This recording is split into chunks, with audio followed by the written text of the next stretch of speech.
Hey, let's go make a cosplay. Some of you probably remember the big video essay that I made almost 2 years ago now about cosplay and convention culture.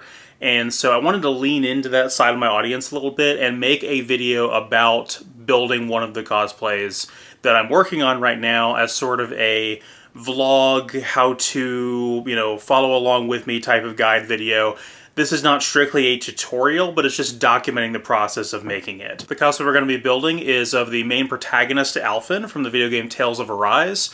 I'm a huge fan of this game, big fan of this series. You guys should know from the video essay I did on RPGs for some additional context there. A little bit of a disclaimer before we begin, though. I am not a professional. I wouldn't use this strictly as a tutorial. Again, this is more of just me documenting the process, and I am just kind of figuring it out as I go. I have been doing cosplay for quite a few years now, and I have learned a lot over the years, but I am still kind of figuring things out as I go. I'm not an expert, I'm not a professional, I'm not a competition cosplayer, so there are a lot of things that are corners cut for the sake of simplicity and being able to actually get it done that would not be acceptable if it was a competition piece. And there are skills that I lack, such as inherent arts and crafts skills that make drafting patterns more difficult or tracing things more difficult, etc.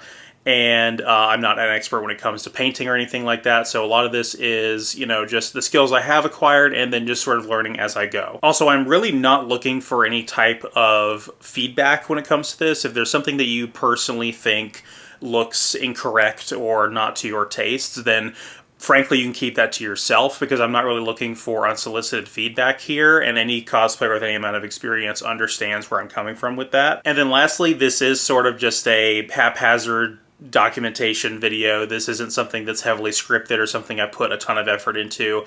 So I'm not really putting a ton of effort into audio or lighting or anything like that. It's not a professional video essay or anything like that, or even up to the quality of some of the other stuff I've made. It's just kind of here to document the process. So hope you guys enjoy.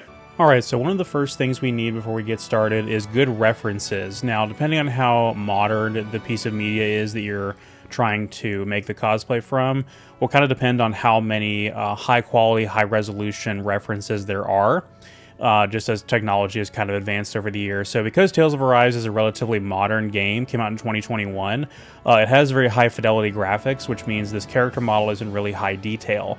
But also the game itself has this really nice 3D model viewer that lets us actually pull up the character and spin them around 360 degrees and really zoom in there and get these nice details.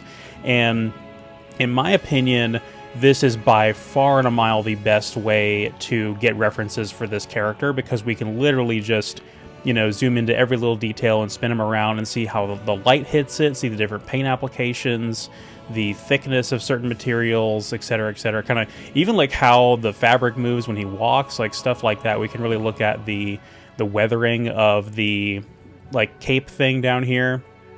And so this is awesome that this is a resource we have for this particular game. Not a lot of games have this. For example, some of the Fire Emblem characters that I've cosplayed as have only the Game Boy Advance games as reference, and so you have one illustration of the character from head to toe and zero, and I do mean zero, images of the character from the back. So this, being able to spin him around and look at all these details, is just incredible, and I consider this a superior reference point to looking at the pre-rendered illustrations or the hand-drawn portraits, or even the figure of him that I bought, the statue. If I ever have a doubt about a particular color or shading or detail or shape or anything, even down to the way his hair is styled, I'm pulling up the game and I'm looking at this. I'm not looking at any other references to make my definitive decision about how the thing should look. And this applies to any character from Tales of Arise. We have this as a reference. So over here on Blue Sky, I am doing a build thread for the cosplay and posting updates whenever I make any progress with it. But the other purpose of this is I want to provide links and resources to all of the assets and resources that I'm using for this cosplay. And if I'm using a asset that another creator has made, I really want to make sure that that other creator who originally designed it gets proper credit. And so there are some pattern sets and some 3D print STL files that I myself did not create, and I want to make sure the person that did is recognized for it. and I'll linking all those down here for you guys to check out. But I wanted to go ahead and show them in this video as well. So over here on Etsy, we have the creator Roll Props, who has made this really great Pepakura designer file set for Alphen's armor that I've been using. And this has been an incredible resource for making his armor, and has made a lot of the more complicated and more detailed parts so much easier without having to freehand them. Now, I will talk about how this works in another part later in the video, but these files are not perfect, and that's not the fault of the creator. That is just an inherent thing about Pepakura as a software. And so you don't want to take these patterns super literally, but you do want to use them as a guide for how to translate these shapes onto foam, and it works quite well. So I definitely recommend this as a resource. It's a good price in my opinion, and it's entirely possible that without this resource, this cosplay would be out of my reach.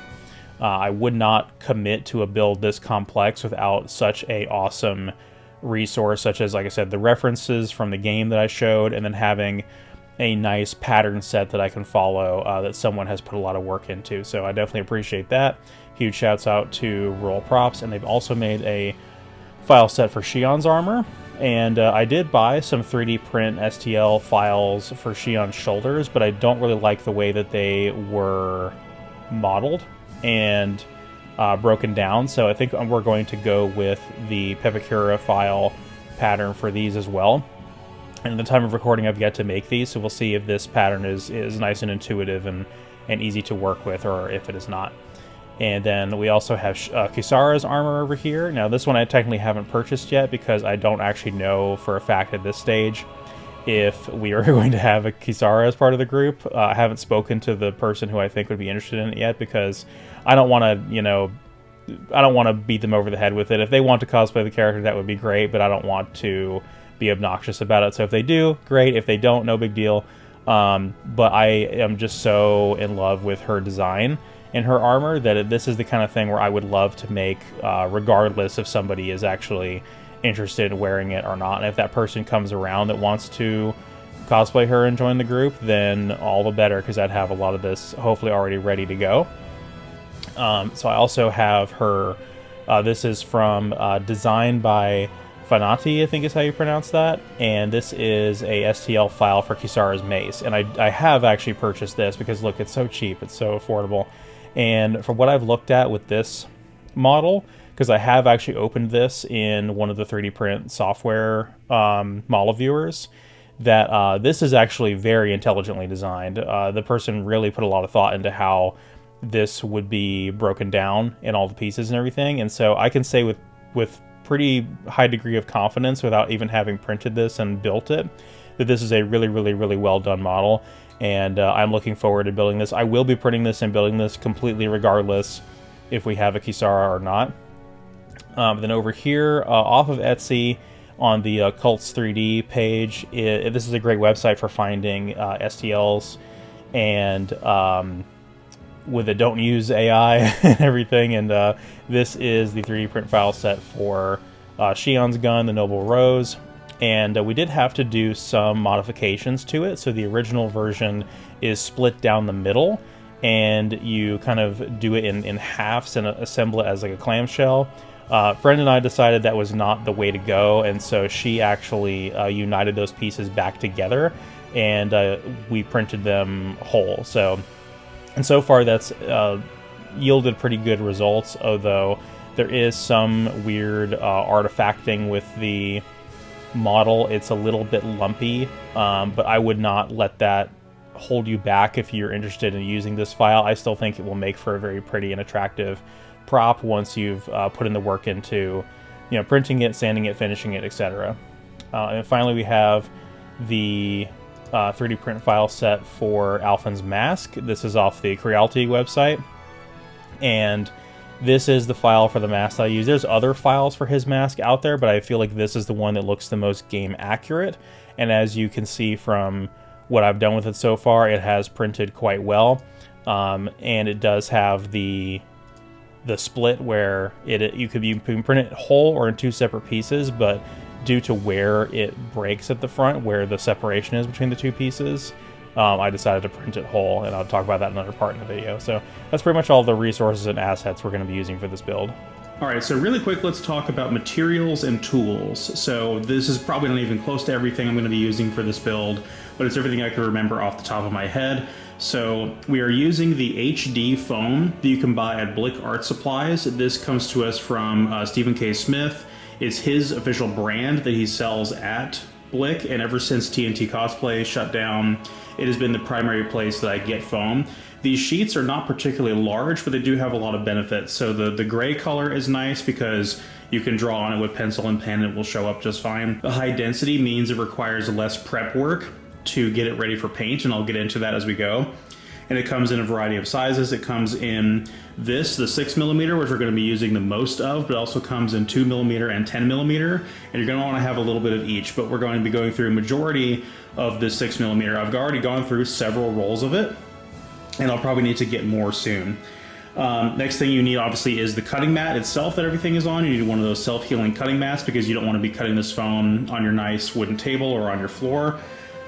You need a straight edge knife like this. This one has replaceable blades, and you don't really want to cut all the way through that with something like an X-Acto knife. It's just not a long enough blade, but an X-Acto knife is going to be handy for a project like this. You want a knife sharpener, which that's just a silly kitchen one. I don't know that that's what I would necessarily recommend, but it's doing the job just fine for me because you want that blade to be very, very sharp. You don't want to be sawing through your foam like it's a steak. You want to be cutting through it like butter. If your knife is not cutting through that foam like butter, then you definitely need to stop and sharpen it or get a new knife because those cuts have got to be clean. It is going to make your life way, way, way, way easier down the line, and you don't want jaggedy, rough edges or cuts to come out misaligned with your seams and that type of thing. So for actually attaching the glue to everything, we have this. This is the DAP wood weld contact adhesive, and you definitely want to be safe using this wearing gloves and a respirator because this stuff is toxic. Use it in a well ventilated area like your garage with the door open or outside. And this stuff takes, I kid you not, 15 minutes to get tacky before you can actually apply it. So that may seem really tedious because you're coating both sides of the foam, letting it sit for 15 minutes, and then uniting it. But what you can do is you can kind of unite it slowly like this and get those seams to come together really, really nice. So I highly recommend it. It's flexible when it's hardened at the contact point, so it's not like with hot glue where you have this big, thick goopiness where the seam should be. It allows those seams to come together perfectly and still conform to whatever shape you're trying to get it to conform to. So it's a definitive adhesive for this type of project, although hot glue does still have its purposes, but not for connecting large pieces of the foam together. For smaller pieces, we're using some Instacure super glue. Be very careful with this stuff. Don't super glue your fingers together. And then some super glue Instaset spray that I bought from Hobbytown. And we're also going to be dual purpose using these on the 3D print props because super glue has sort of a plastic fusion quality to it to where the pieces of plastic like fuse together very permanently. And so using the super glue and the Instaset spray is how we assemble our 3D printed props when they are ready for the pieces to be put together. And we're getting to the part of the process where we start filling in the seams and sanding. On that note, we have the Bondo glazing and spot putty. This is a container that's almost out. I'm going to need to get some more, but this is used for filling in seams and rough areas on 3D printed props and creating a surface that just fills in all of that pitting and gaps and allows us to sand it down to fill it in. I'll demonstrate that a little bit later. And then for a similar purpose, we're using this quick seal caulking for filling in seams on the foam. So a lot of times in order to get like nice curved shapes, you're going to have to cut little darts in the foam and then glue them back together so that you can have, you know, two pieces that are separately open like this. And as you fold them together, they sort of curve together and unite like this, and you get that curved shape. I'll show an example. But you want to dilute this in a little bit of water and use a latex or vinyl glove with your finger and just sort of dap that a little bit in the water and take the rundown version and slowly apply layer by layer into your foam seams until that's hardened, and that's going to cause those foam seams to just completely disappear with a little bit of persistence. We have some elastic that I used on the mask, and will be used on straps on the armor, as well as snaps that are going to be attaching my armor to the under armor, and some scrap fabric for the snaps to go through. Pens, pencils, Sharpies, some tracing paper. This is like a harder cardstock that we're tracing our patterns onto, especially if we're freehanding patterns and not using the Pepakura assets I talked about. You want some duct tape and some saran wrap to create the patterns from your own body's measurements. I didn't talk about this stuff yet. This stuff is how we prep the foam for paint. So the problem with the foam is that it is porous, and so it is very difficult to get it to take paint. And even after it does, it has this sort of very distinct texture to it that doesn't look particularly appealing. So in order to get rid of that, we've implemented 3 different things I didn't used to do. So everybody knows you can get the thick 10 millimeter floor mats at Harbor Freight, and that is how EVA foam cosplay building was done for like a decade, with people buying it from there. Problem is that foam has a lot of air bubbles in it, and it's a specific thickness, and it has that texture on the other side of it you'd have to like sand away, so that foam ended up being a lot more tedious to work with. So the nice thing about the HD foam is that it is that high density and has minimal air bubbles, which means you're already starting from a position of a nicer quality foam than you would be if you were going with the Harbor Freight floor mats or something similar. So that's the first thing we're doing, is we're using the HD foam. The second thing we're doing is we're hitting the foam with the heat gun at least one time. And the heat gun, just for a few seconds, we'll watch it happen in real time. It's going to shrink up the pores on the foam, which is going to allow it to take paint easier. And the third thing we're doing is using this prime stuff. So you got to stir this up really well and then apply this with a paintbrush. Prop Monkey Studios, the guy that makes this, has a great tutorial on his website to demonstrate how it's used, and he goes through a few different scenarios, a few different methods of applying it. What I like to do personally is using the HD foam, hit it with the heat gun one time, and then one coat of this is enough. If you've hit it with the heat gun, only a single coat is required to make this thing completely non-porous and ready for paint. But you have to like really work it in there with your brush really, really well to get rid of those brush strokes and really work it into the material. But we used to use Plasti Dip for this. We used to spray paint the foam with Plasti Dip as the first layer before primer to get it ready for paint. And again, the Plasti Dip was designed to create a coating that would better absorb the paint than the raw foam would. After using this, I am completely prime-pilled. I have never used Plasti Dip since then, and you can also paint with this indoors because it's non-toxic. It doesn't create any toxic vapors, so you don't have to step outside and wait for your shit to dry with Plasti Dip. So we're using this indoors, and it's making the process a lot more enjoyable. We've got lots of brushes because we're going to need brushes for the prime stuff. We're going to need brushes for painting. You may even, depending on what kind of contact adhesive you have, you may need brushes for that too, although ours comes with one. The dowel rods are there to unite pieces of the 3D printed props together, particularly Shion's gun in this instance has a channel running the length of it that you need a dowel rod for stability. This is the fabric that we bought for Alphen. So this is 3 yards of bright cobalt blue linen. And the reason we picked this is it's a nice thick fabric that's going to be durable. And it has this nice texture to it that we think goes really, really well with fantasy armor. And the color is pretty much spot on, although this is going to be heavily weathered when we get to the part where we actually like sew this into a circle skirt and sort of cut around it to make his butt cape thing. And I still need to order this, but we're going to be using some Dirty Down spray to weather this, and I don't actually own that quite yet.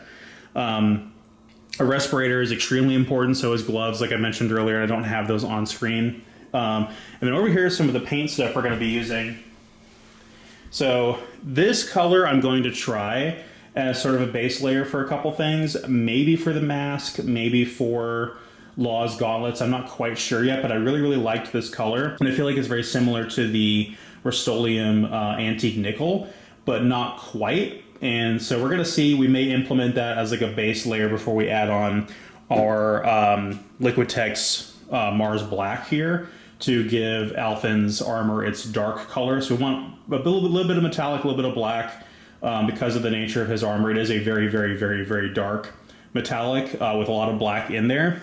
We're also going to be using some graphite powder for that characteristic as well. And I'm very excited to use this. I hear it's a huge mess. I have never tried it before, but what I have heard is that this stuff gets everywhere and is incredibly messy. I was hoping to get a container about this big. This thing is horrifying. I'm very scared to open this thing and get into it because it's so big.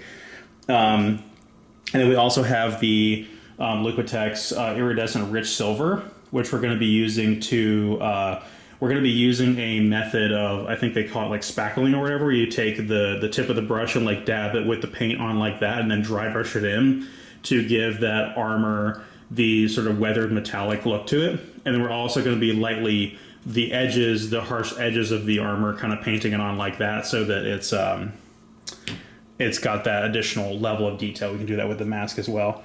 And yeah, I think that's about everything here. There's got to be more than just this, but at the absolute basics, is everything we're using for this build. It's not a proper crafting space unless it's a complete and total mess, right? So we've got Alphen's wig. This is currently unstyled. This is just fresh out of the packaging from Arta, and a good bit of it is going to have to be cut off and the spikes applied. But I was waiting until I had finished the mask first so that I could sort of incorporate the style and details with the mask. So the mask was 3D printed, and I will link the person who modeled this and is selling the file in the description. I will say credit to this person. It is a very well done file, but I'm a little bit critical in the sense that no hate against the person that modeled this, but if they think this fits the average person's head, they are crazy. It is actually way too small.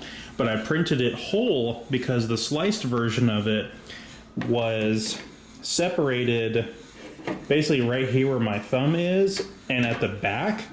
And so that creates a little bit of a problem because if I'm trying to add like elastic in there to make it bigger or whatever, I don't want the break to be right here where my face is going to be. This front part for my face has got to be the most perfect looking part of the mask. So I decided to print it whole. And because it's too small, once I get done with all the sanding and everything, I'm going to cut it either with a Dremel or a soldering iron to melt the PLA right here at the sides and add elastic in that way to stretch it sort of this way and give it a little bit more room for my head. So how I typically finish 3D printed pieces, and I'm not an expert at this by any means, but I will rough it up really good with 80 grit sandpaper and then hit it with the automotive filler primer, and then wet sand 120 grit sandpaper, and then go back with the filler primer again. Wet sand 220 filler primer, wet sand 400 filler primer, wet sand 600 filler primer, wet sand 800 filler primer, and I usually stop there at 800, and that's probably going to be good enough for this guy. I think we're at the 400 step right now, and there are still some rough spots. Looks like there was some kind of like layer shifting right here that I may need to fill in with some additional product, and we'll talk about that. But you can keep going up and up and up and up and up to like 2000 grit if you want something to be like glass smooth, but you've got to be patient with it and really take your time with the sanding and make sure to get a lot of the rough edges off. But with this particular piece, this is a rough thing. This is not meant to be glass smooth. It's not supposed to be like a Mandalorian helmet or something like that. So it doesn't have to be absolutely perfect, but I have reduced a lot of the print lines and smoothed it out quite significantly already. Although I am a little bit worried if it will focus here. Yeah, you can see right there where my thumb is. There are some pretty noticeable print lines right there. And I probably should have done something like gone in with like a file or something and really tried to get in there, or like some sanding sponges that sort of conform to the shape of the object a little bit more, because that's still pretty noticeable and pretty rough in there, even if the surface above it is quite smooth now. So we're still in the process of that. I'm about to hit that with 400, and if I have to go back and do any other detailing, I probably will. So one of the main resources that I had when deciding to do this cosplay was the fact that someone has for sale on Etsy a set of patterns using Pepakura Designer. And so you purchase the files from them and you import them into the Pepakura Designer software, and it lets you pull up this nice 3D model of the particular piece of the armor, and it lets you print these out on paper. And what you're supposed to do with this is build this as a paper craft model, but specifically this template has been modified to be a nice effective template for EVA foam armor.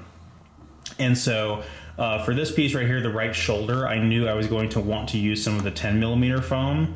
So I removed some of these additional like structural pieces up here that are used for like the back end and the inner folds and stuff like that, and just kept the big structural pieces and things like that. And so I printed that out and traced it onto the foam, cut out those pieces, and that has been the method so far. And you do have to do some interpretation with these, and because you are dealing with a already 3D medium that is able to be moved around and articulated and flexed and has sort of an inherently curved shape because it comes in a roll, you don't have to follow these lines perfectly. And I guess I'll show kind of what I'm talking about. There is a lot of interpretation and a lot of freehanding to be done when doing something like this based off of Pepakura patterns, because the Pepakura thing is inherently trying to make curved shapes out of flat shapes, and you don't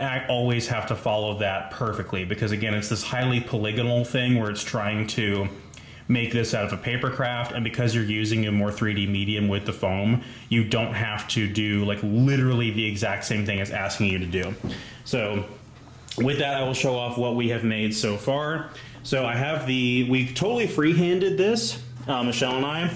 This is the bottom layer of the torso, and it is just a front and back and has the general V shape in the front there, and a nice crease in the middle where I went down and cut out a sort of triangular wedge shape from the center, and used the Surebonder hot glue to secure that back down. Did the same thing on the back. And this is just the base layer of the torso. The torso will have at least 2 more layers to give it that nice triangular sort of upside down pyramid shape that it has. There's also some darts right here to sort of conform to the shape of my chest. I could fill these in with the caulking stuff, but these are likely going to be covered by the additional layers on the torso. So this was completely free-handed, and using the Pepakura patterns, we have the knees, and I was doing a little bit of experiment with these, with the caulking to sort of fill in this seam down here, because these pieces did not want to connect together very well, but I will probably be working on the shins and the thighs soon, so these knees will actually have something to connect to. This one's a little bit warped, so it really needs something to attach to for it to lay down flat here. But we have the top of the hand, the forearms, and the forearms are a great example of a piece that you don't want to follow the pattern too rigidly, because this one, because it's this cone shape, it required like a million different darts for you to fold the foam or fold the paper to create this rounded shape, whereas the foam will just do it. So I threw out the piece entirely from the pattern that would require the actual round forearm shape there, and I have some strapping underneath there to attach it to my arm. And then I did take a Dremel and go through and lightly sand the edges of this piece right here to get that nice rounded edge right there. And I may accentuate that with some wear and some paint when I go to finish these pieces. But yeah, just a sanding wheel to kind of round off the edges on that, and that is more game accurate. And then we have the bicep, which currently this band right here and where it overlaps, this is temporary. There's actually just 2 tiny little dots of super glue holding that together, which I will go in with a knife and sever those little dots and reconnect this permanently with however I decide to permanently attach it, because there is a blue strap that goes around his biceps in the game, and I want to maybe represent that with like either a decorative thing or a functional thing. And I went around the edges of this part too with the sanding wheel and the Dremel and rounded those off, and I put some little support strips in there to give those pieces right there a more harsh curve to where they will not they won't flat back out again. So that's the bicep. We still need the elbow, and then just yesterday I finished the right shoulder. This piece, actually this is not finished at all actually. There still is another piece that goes right here as part of the decorative silver part on top. There's like a little wedge that goes on both sides there, and then another piece that will go up here that is part of the decorative silver trim on top. So this is like 90% done, but Mostly all of this been done with the 6mm SKS HD foam, whereas this did use some of the 10mm. You can see how thick it is in parts up here because this is a really thick, bulky piece of his armor. So I wanted to use some 10mm for that, but it was very, very time consuming and tricky. And I'm actually really, really unhappy with this gap right here. Not sure if I will do anything about that or what I can do about that, but generally it did come out good. It is the correct shape, and this is the most daunting piece of his armor out of the way. And we can kind of use the figure again for reference here, where you're just looking at his right shoulder. You can see the silver parts on his shoulder are what I still need to add. So this part down here is already there, but the little triangular piece right here we need to add, and we need to add this part up here. And I'll be adding this part up here with just simply the 2mm foam because it is slightly raised up over the surface of the armor, but not by a lot. So this piece right here, number 7, and then these two pieces down here, number 3, will be painted silver, and then just a little strip of 2mm foam up here for the other piece that's silver. Folks, it's spring outside and it sucks, but anyway, we have basically finished the right shoulder now with the additional decorative pieces. So these right here, and then this right here with the 2mm foam. So everything down here, as well as these and this, is going to be silver to contrast the rest of the color on there. And we made some more progress on the torso. We have the second middle layer right here, which is 2mm foam, which I low-key regret because I'm not sure if it's going to warp badly, so I may revisit that. But I needed it to fit nice and neat under the top layer, which is the 5 or 6mm foam, whichever one it is. And I had to reassemble this piece 3 times because I was tired and was building it wrong. But I finally got it right, and I will probably try to sand down the edges right here where the seam is and fill that in a little bit with the caulking. And then there's a decorative piece that goes over that and some other pieces that go up here. But a lot of that's going to be covered with the sort of cape scarf thingy that he has. But yeah, the torso is maybe like 70% done, maybe a little bit more, because there's also decorative pieces that go on the side, another wedge like this that goes on the back, and of course I've got to make those straps, the blue straps, which may be fabric, may be vinyl, we'll see. Also, the mask is wearable. It is currently in the garage receiving spray paint. It's still in the process of being sanded and painted, but I was able to cut it in half with the soldering iron yesterday and add some elastic in, and it is not only wearable, but it is comfortable and not that heavy, so that's really exciting. So since last update, we have now the left shoulder complete, which I'm very happy with how that turned out. I just want to fill in these seams right here where these darts were cut out using the caulking solution. But other than that, I think this turned out fantastic. I was dreading this piece in particular, but having both shoulders done, I feel really, really good about that. And then I went to Home Depot this morning and got some dowel rods. So Shion's gun is now assembled, and the next step is going to be applying the Bondo spot putty to these seams here and then sanding them to make those seams invisible. And then we'll be moving on to the process of sanding and painting the whole thing. But it is now stable, sturdy, one solid piece. It is a little bit front heavy, so holding it by the actual trigger guard there, by the actual like grip, is easier said than done because it's got a lot of material towards the front and it's pretty light back here where the trigger is. But I trust it not to fall apart as long as Michelle's careful with it. And even then, it has the dowel rod inside, so even if it does separate where the super glue is, it's not going to like snap in half or anything like that. So very much looking forward to getting that filled in and starting to paint this guy. I don't know if you guys will be able to hear me very well through this, but it's very important that I wear it. So we are working on the 3D printed pieces. I don't know if I've shown this part yet, but we have the elbows for the armor, which were 3D printed, and they're printed with a really nasty knot there at the bottom, which was the base of the print on the bed. And so we're trying to smooth that out and sand it off a little bit, make the elbows much more smooth. So what we're using is, well, this can's almost used up. Let's look at the fresh one. The Bondo glazing and spot putty. I had to buy a new one of these for this, and we're also using it to fill in the seams. This spot putty is fresh, which is why I'm wearing the respirator. We're filling in the seams on Shion's gun. And as soon as this dries and cures, we'll be able to start sanding this as well. But I hit this with the 80 grit sandpaper, and I'm going to hit it with the first layer of the automotive filler primer. And then when that dries, I'll be able to start wet sanding it, starting with the 120 grit. And then the process just continues from there, up and up and up and up until it's smooth. All right, so it's wearable now. I still need to put the straps on the legs because they're just kind of dangling, doing their own thing. But the knee and the shins and the thighs integrate with each other, so I can bend the knee just fine. I can kind of bend my elbows. I can kind of put my arms down, like it doesn't feel terrible. I'm looking in the mirror right now.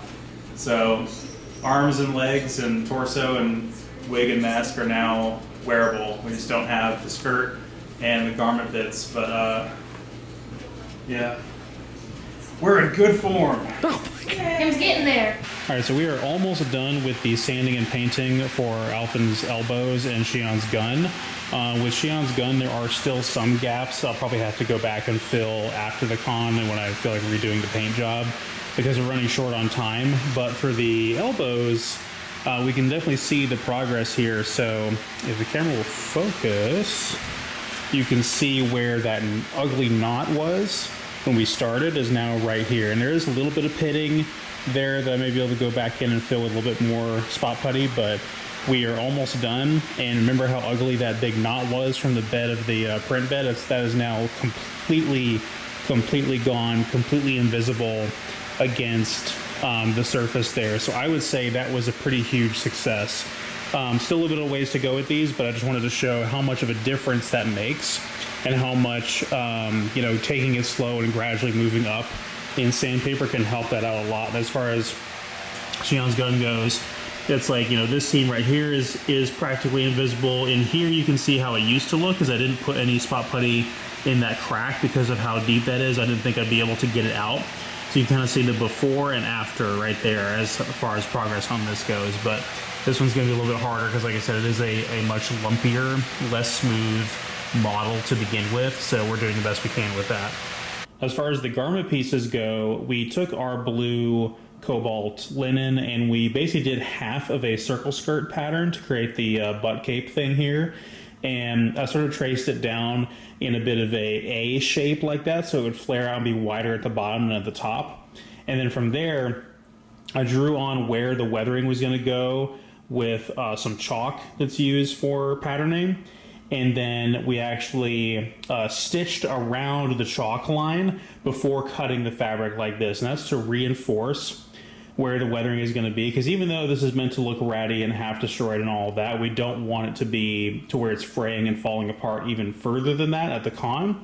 So we want the areas where we've cut to still have some stability to them. So there is some stitching along these cuts here to sort of reinforce it. It's gotten wrinkly as all hell, but I guess that's kind of intentional, right? And then even right here with these holes, we did a chalk line, stitched around that, and then cut it out. So there's only so far this is going to fray and tear anymore. All of the tearing and fraying is deliberate. And the only thing we need left to finish this is the Dirty Down spray, which I have ordered. It hasn't arrived yet, but we have the soot black Dirty Down spray that's going to weather this. And once we have that, this piece will be done. We're almost done with all of the belt armor as well, which is the last bits of armor we need. We have the belt part, the front part, which we call the dong, this back part, and the two side plates. And then we have I'm currently in the process of cutting out the pattern for the spikes. So we're cutting out 8 identical pieces like this. And then we're going to cut out this, which is the top layer details that go on top of these. So matching pair of 8 of these and these. So once we have that, we should be completely done with cutting out and constructing the armor. All right, so I took the skirt and hung it up in the garage to spray the Dirty Down spray on it, which finally arrived. And if you guys are doing this, you may want to put some drop cloth or something like that in the area around it instead of raw dogging it like I am. But it's my garage and I get to do what I want. So you can see that has definitely added a lot more dirt and weathering to it, kind of sporadically in there, which was kind of the goal.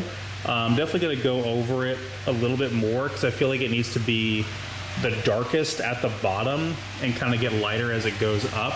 So I will be doing that, but the level of transparency of this fabric I'm not in love with. In hindsight, it might have been better to do more than one layer. So it's not showing up as well as I would like because of how transparent the fabric is. But it definitely is having the intended effect. This stuff is really, really nice for weathering. The belt thing is almost fully assembled. I'm just waiting on a decorative belt buckle piece that Michelle ordered to come in, so I can use that on the front two spikes, which will be the ones showing the most. I wanted their attaching piece to be a little bit more decorative than just the plain, you know, Nylar elastic nonsense there. But we've got the front part, which is the dong, and then it wraps around with the little side plates there to the back and the back spike, and then all 6 of those spikes, and there's 2 more that have got to be attached, and the skirt piece snaps into the underside of that with snaps that I've attached. Belt has been fully constructed. I need to attach the last 2 spikes after some decorative parts come in. But all the other spikes are attached. The butt cape is attached, and it's been tattered but not weathered yet.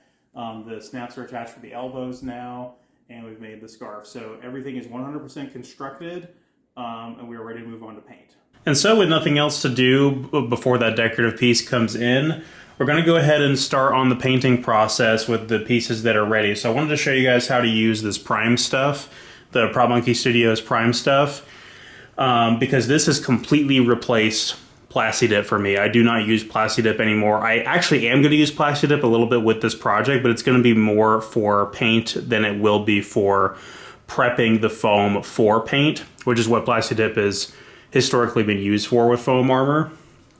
So we're going to stir this up a little bit. This one's almost empty. I had to buy a second one because I knew I was going to run out over the course of this project. And there's a lot of like sediments and stuff that settle at the bottom. So you got to stir it up. I'm going to be using this like popsicle stick. These are leftover materials from a friend's cosplay project. If you know, you know. It's very funny that I'm getting to reuse this for this, and bless her for letting me use what's left of these. So we're going to kind of stir up the bottom, make sure the bottom is like really, really mixed in there before we start using this stuff. Give it a nice creamy consistency. Have we started a cooking channel? Is that what's happening here?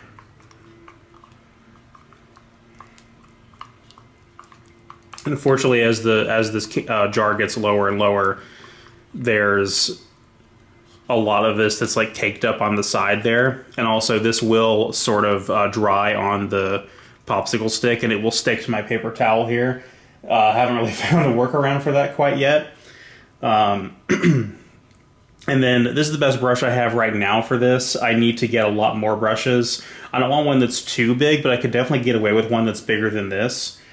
And we're going to start off by applying it pretty generously, and I kind of have to get the muscle memory for this back because it's been a year since I've gotten to this part of a new cosplay project. So we're going to apply it on pretty generously until it stops spreading quite so thick. But we definitely want to, if there's any parts of, if you're like kind of looking at the reflection of the light off of the piece of armor here, piece of foam, you can see kind of the light reflecting off it. So if there's any areas that are like dull and not reflecting light anymore, then you want to go over those and make sure that they are kind of shiny. That's the appearance you're looking for. I know this is gray on gray, so it's kind of hard to tell when you've covered it enough, but you don't really need a whole lot, especially if you're using, like I said, the high density foam, and you have hit this foam with the heat gun at least once. One coat should do it. So now that I've kind of spread it around, I want to really kind of go in there and work it in with the brush. That's going to eliminate those brush strokes and keep the surface smooth when we move on to paint. So now you're going to start to see a little bit of a duller, more satin sort of look to it. I'm like, what's going on with the corners here? And I remembered I rounded it with the Dremel. So no brush strokes there, and you can see this stuff kind of filling in the texture of the foam. It also has a really weird smell to it. They swear it's not toxic. I do believe them, but it smells like mint. It's very this range. Safety is very serious, folks. Definitely wear respirators and stuff like that when it calls for it. And there's a little bit of this stuff still kind of left on. I can get off. But yeah, so probably pretty hard to... yeah, you can tell in the light there, so you can see kind of how much I've smoothed that in and the difference between where it's not applied versus where it's applied. So we're going to keep doing that to this entire thing. And some people, so I've just got a little another healthy dose there, and I'm going to try to kind of smooth that around until those areas, like I said, that were not covered are now at least covered with some of it. And then, like I said, I kind of work it in later. Got to get it on the center spike thing here. Some people I've seen dry this stuff with a hair dryer. I'm sure you can do that, but like, what's the rush? I'd rather just let it air dry personally. But I mean, the rush is I have a con actually very, very soon. At the time of recording this, it is this section right here I'm recording on May the 6th, and MomoCon is like, what, May the 23rd or something like that. So we are actually running incredibly short on time at the time of recording this because obviously we haven't finished painting this yet. We're doing that right now. And for Michelle's Alphen Cosplay, I haven't constructed any of the armor for that yet. So we still have to make the breastplates, the shoulder pads, and the thorns that go up her abdomen. And I actually have no clue at current time of recording this what we're going to do about the thorns. Alphen and Shion not knowing what to do about the thorns. Almost like that's the story of the game. So we are going to try to figure that out. I have the patterns for it as I've shown off, but I don't know how they're going to be attached to her dress. So that's going to be a very sort of improvisational process. I'm also not an expert painter at all, so if y'all are watching me do this, you're like, oh my god, your brushstrokes are so amateur, then you should feel that way, but you should keep it to yourself because I know I don't have really all that many arts and craft skills, and that has kind of made learning cosplay stuff a bit of an uphill battle for me over the years. But if you really apply yourself, you can really do anything.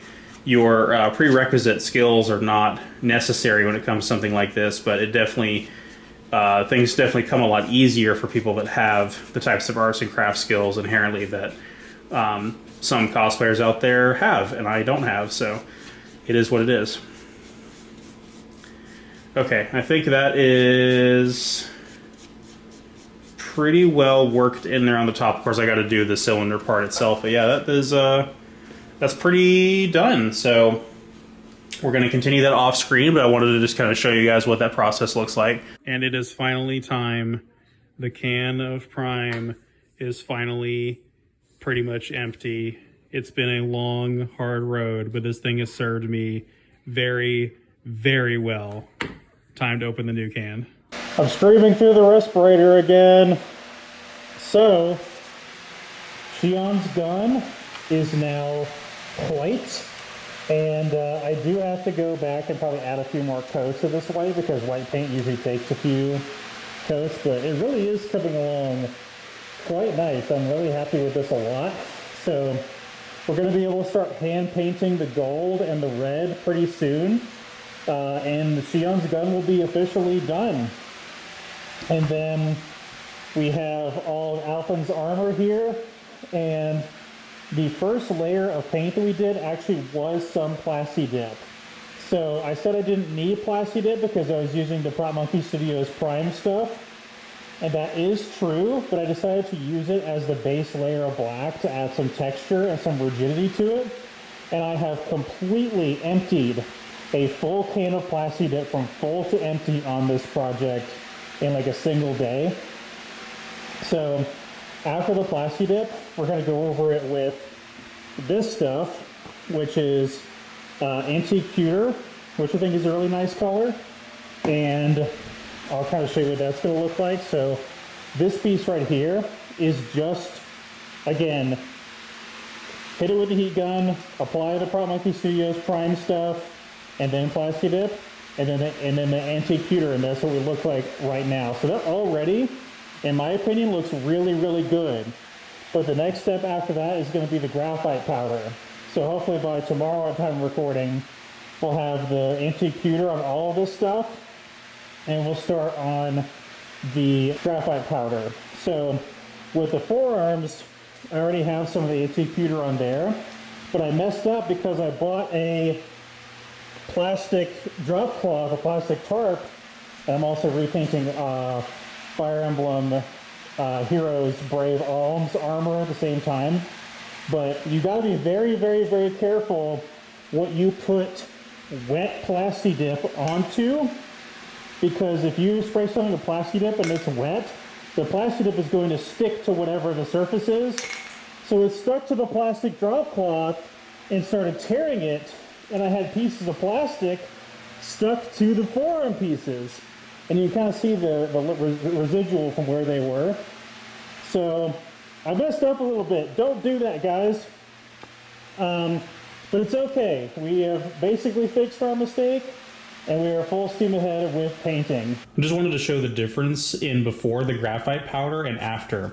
So this is before, this is after the antique pewter paint, and this is after, and it may not look like a huge difference, but the surface is a lot smoother, and it gets rid of any of the like texture that the foam had and really makes it this like heavily metallized surface. And I think it's awesome. So if we could just kind of line this up with one hand here as I'm in handheld mode. Yeah, you can see the before and after quite well there. So it's not a huge difference, but I think it's absolutely worth it, and is going to come up quite a bit in the later parts of our paint job here. Another paint update. This is again what it looks like with just the graphite powder on it with the surface smooth like that, and then this is what it looks like after the black wash. So that adds a lot more weathering to it. It makes it a little bit darker and more authentic to the true color we're trying to reach. So that looks awesome. And then finally here we have it with the iridescent rich silver edge wear. Nice thing about taking the Dremel and rounding these edges on this piece was it gave a very defined boundary for where the silver edge wear should go. So I think that looks pretty cool. I really like the seam in the middle, because that would definitely be worn on this if it was a real piece of armor that was this weathered. So I think that looks really cool. I think that will actually be the final application of paint aside from the blue strip here. I was trying the like spackling method with the iridescent rich silver, and I really was not liking how it came out. And I think it will be more faithful to the color scheme of the character if I just don't do that. So I think we're going to skip that method. And then the last thing to do, like I said, is paint this strip right here blue and attach the little belt buckle, and then finally glue it down. And that will be done.